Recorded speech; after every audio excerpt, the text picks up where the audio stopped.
Alors, nous allons créer un bloc texte à l'endroit de l'image.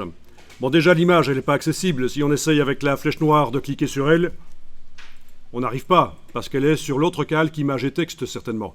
Mais c'est très bien, justement, qu'on ne puisse pas travailler l'image, la sélectionner par erreur, parce qu'on veut faire quelque chose à cet endroit-là, un système d'habillage, et c'est autant qu'elle ne soit pas accessible.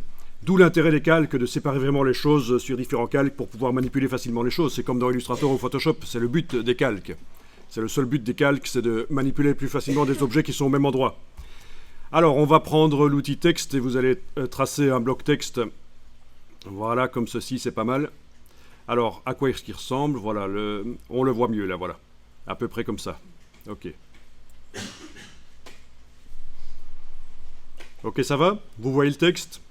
Le bloc texte? Bon, c'est un bloc texte, hein, puisqu'il y a une porte d'entrée, une porte de sortie. Il a été créé avec l'outil texte. Bien. Alors, vous pouvez mettre du faux texte dedans dans un premier temps. On va cliquer dans le bloc, on a le curseur qui clignote là. On verra mieux si je passe en affichage normal, on verra tout. Voilà. Et alors on va faire un clic droit et on va demander de remplir avec le texte de substitution. C'est du faux latin. Voilà. Alors parfois ça marche pas. Parfois on voit rien. Parce qu'en fait, le texte qu'on remplit là prend un style de titre, et c'est tellement grand qu'il n'y a pas assez de place dans le bloc pour le voir. Mais là, ça a fonctionné. Sinon, j'annule, et une bonne chose à faire, c'est d'aller dans le menu Type, menu texte, dans les styles de paragraphes, les paragraph styles, et avant de remplir, d'aller indiquer un style, notamment un style qui nous intéresse ici, ça va être dans le groupe ici, le style corps du texte body. Voilà.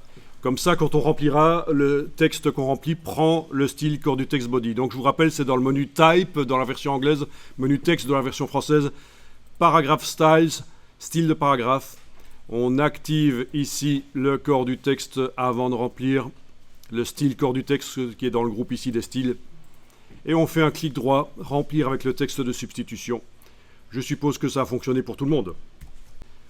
Dans la version anglaise, ça doit être donc toujours le clic droit et puis Fill with text order, Fill with place order text, un truc comme ça, c'est ça? Ok. Donc c'est remplir avec le texte de substitution. C'est en attendant, pendant qu'on conçoit un document, vous ne devez pas nécessairement réfléchir à quel est le vrai texte qui sera à cet endroit-là. Vous concevez le côté graphique du document. Quand vous concevez une maquette d'un magazine ou d'une brochure et que vous allez la montrer au client, ça peut être intéressant d'utiliser du faux texte. Parce que si vous utilisez du vrai texte, voilà, ça peut générer des problèmes. Parce que le client, pendant que vous êtes en train de faire la mise en page, le design de la mise en page, peut-être que lui, il est en train de modifier ces différentes versions de texte et vous n'avez pas la dernière version. Et si vous mettez une version intermédiaire, donc qui n'est pas la dernière, il y a un risque qu'elle ne soit pas remplacée par la bonne version à la fin. Premièrement, que vous oubliez de la remplacer. Vous voyez ce que je veux dire? Il y a des fautes dans le texte. Le client est en train de la corriger de son côté dans Word. Et dans votre version à vous, qui est plus ancienne, il y a des fautes. Il y a un risque que ça reste. Donc c'est pour ça que quand on conçoit le design d'un document, ça peut être bien d'utiliser du faux texte, du faux latin comme ça. Autre chose, quand vous présentez la maquette au client avec du vrai texte, il va commencer à s'approcher, à lire le texte. Sauf si c'est du faux latin. Donc s'il s'approche et qu'il commence à lire le texte, et si en plus s'il remarque, tiens, mais ça, c'est pas normal, on avait corrigé pourtant cette faute, elle y est toujours, comment ça se fait?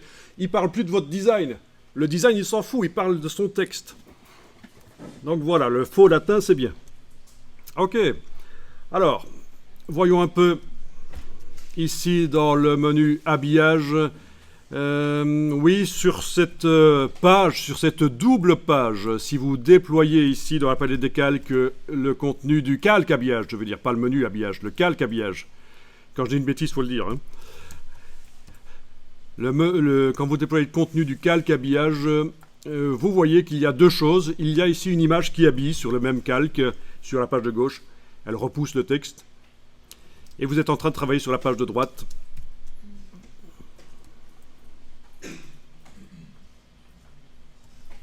Ok. Vous êtes en train de travailler sur la page de droite. Sur cet élément-là que vous avez sélectionné, sur lequel vous êtes en train de travailler. C'est lequel? Bon, si on le sélectionne avec la flèche noire, on va le voir forcément. Voilà, vous le sélectionnez avec la flèche noire, le bloc texte que vous avez juste créé là précédemment.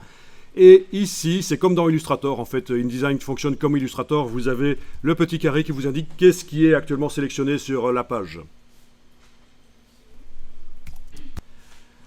Alors voilà, on va temporairement aller verrouiller cet élément. Voilà, vous mettez le petit verrou en face de cet élément. Donc le bloc texte que vous avez ici créé est verrouillé. Bien. Alors on va aller dans la palette des outils chercher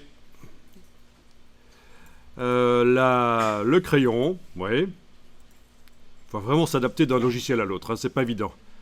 Chez Adobe, ils sont un peu pelants de ce point de vue-là. Ce sont des équipes différentes qui développent Photoshop, Illustrator et InDesign. Et alors la logique n'est pas toujours la même quand on doit passer d'un logiciel à l'autre. Bonjour les dégâts. Donc voilà, le crayon. Et alors vous allez dessiner la forme de la tête du loup comme ça. Voilà. Voilà, voilà, voilà. Mince, ça s'est arrêté. Je dois continuer. Voilà. Ok, est-ce qu'on a bien fait un bloc là? Oui, c'est bien un tracé. Oui, parce que vu que j'avais arrêté en levant le bouton la souris par erreur, parce qu'il y avait un chewing-gum collé sur... non, c'est des tasses de café sucré sur la table, donc ça a ripé ma souris. Voilà, mais j'ai recontinué le tracé et finalement j'en ai vraiment qu'un seul. Vous voyez comme ça. Bon, évidemment, on ne dessine pas tout le loup, hein, c'est juste à l'endroit où ça survole le bloc texte. Vous voyez à quoi ça ressemble. Ce genre de choses, quoi. Alors, on va enclencher l'habillage pour ce tracé. Ah tiens, je ne l'ai pas fermé comme il faut, mais ça devrait marcher. Malgré tout. Il n'est pas tout à fait fermé. Ça devrait quand même marcher. Donc, vous allez sélectionner donc, ce bloc que vous venez de faire, ce bloc en habillage. Si je veux, je peux aller dans menu fenêtre, couleur, nuancier, menu window, color, swatches. Allez lui mettre une couleur de contour différente, comme ça vous allez bien voir où il est. Voilà. Ah tiens. Ouais. Ok. Il est en teinte 30%. Oh, 100% ici. Touche tabulation. Voilà. Je ne sais pas pourquoi il était en teinte 30%. Donc ça se voit mieux où il est là maintenant. Ça, c'est clair. Hein. Il est bien rose licorne. Tout va bien. Bon, vous n'êtes pas obligé de lui mettre une couleur. C'est moi, juste pour la démonstration, je montre où j'ai fait le tracé pour certains qui n'auraient pas bien vu. Alors, il est sélectionné, donc on travaille sur lui, bien sûr. On va aller dans le menu fenêtre, habillage de texte. Donc menu Window, Text, Wrap. Menu fenêtre, habillage de texte, menu Window, Text, Wrap. Ok.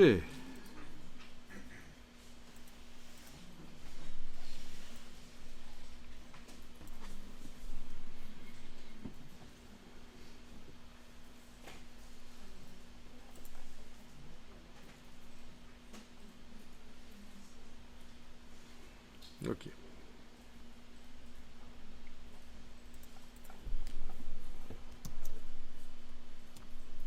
On est bon? Vous avez la palette habillage de texte.